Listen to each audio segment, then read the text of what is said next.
Hello friends, আমি অচিন্ত। আমি চলে এসেছি নতুন ইউটিউব চ্যানেল টু সাইড কিচেনে। আপনার সাথে একটা নতুন রেসিপি শেয়ার করবো। সেটা হচ্ছে চিকেন পালং বানিয়ে দেখাবো। অনেকে পালং চিকেনও বলে। তো সেটা বানাতে কী কী উপকরণ লাগে আসুন দেখাই। তাহলে একটা জানেন যে আমার চ্যানেল রেসিপিতে ছাড় আছে। আমার যদি ভালো লেগে থাকে অবশ্যই লাইক কমেন্ট ও শেয়ার করবেন, বেশি বেশি করে শেয়ার করবেন। আর যদি আমার চ্যানেলে নতুন হয়ে থাকেন তাহলে প্লিজ সাবস্ক্রাইব করে দেবেন, নিচে বেল নোটিফিকেশনটা অল করে দেবেন যাতে আমার ভিডিও আপনাদের কাছে আগে পৌঁছে যায়। তাহলে চলুন পালং চিকেন বানাতে কী কী উপকরণ লাগে আসুন দেখাই।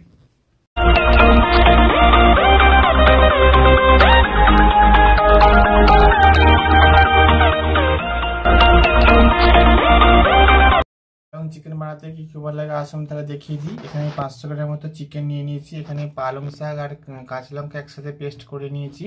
এখানে আদা রসুন একসাথে পেস্ট করে নিয়েছি। এখানে দুটো কি তিনটে পেঁয়াজ কুচি কুচি করে কেটে নিয়েছি। একটা বড় সাইজের টমেটোকে ছোটো ছোটো কেটে নিয়েছি।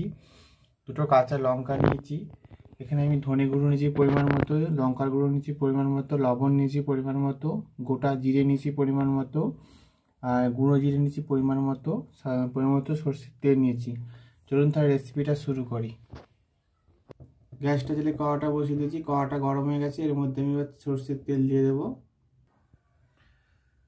তেলটা গরম হয়ে গেছে। এর মধ্যে এবার আমি গোটা জিরেটা দিয়ে দেবো, কাঁচা লঙ্কা দুটো দিয়ে দেবো, পেঁয়াজ কুচিটা দিয়ে দেবো, লবণ একটু দিয়ে দেবো, দিয়ে ভালো করে লাল করে ভেজে নেবো।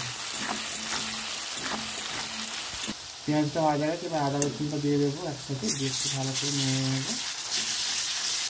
এবার টমেটো কুচিটা দিয়ে দেবো, ভালো করে একটু নেড়ে চেড়ে নেবো। এবার এই মাংসটা মেখে নেব। মাংসের মধ্যে লবণ দিয়ে দেবো, লঙ্কার গুঁড়ো দিয়ে দেবো, ধনে গুঁড়োটা দিয়ে দেবো, জিরে গুঁড়োটা দিয়ে দেবো। ভালো করে একসাথে চিকেনটা মাখিয়ে নেব। ভালো করে সব মশলাটা ভেজে নিয়েছি। এবার আমি যে মাংসটা ম্যারিনেট করে রাখলাম সেটা দিয়ে দেবো। ভালো করে নেড়ে চেড়ে কষতে থাকবে। জল দেবে না, একটু জল বেরোবে, সেটা দিয়ে আমি আস্তে আস্তে করে কম জলে কষবো। ভালো করে কষিয়ে নিয়েছি। এবার আমি যে পালং শাক আর কাঁচা লঙ্কার পেস্টটা করেছিলাম ওটা দিয়ে দেবো। ভালো করে নেড়ে চেড়ে নেব।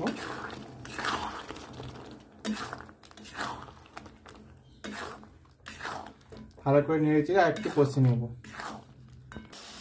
দেখুন আমার পালং চিকেন রেসিপিটা হয়ে গেছে। আমি এটা এবার নামিয়ে নেব।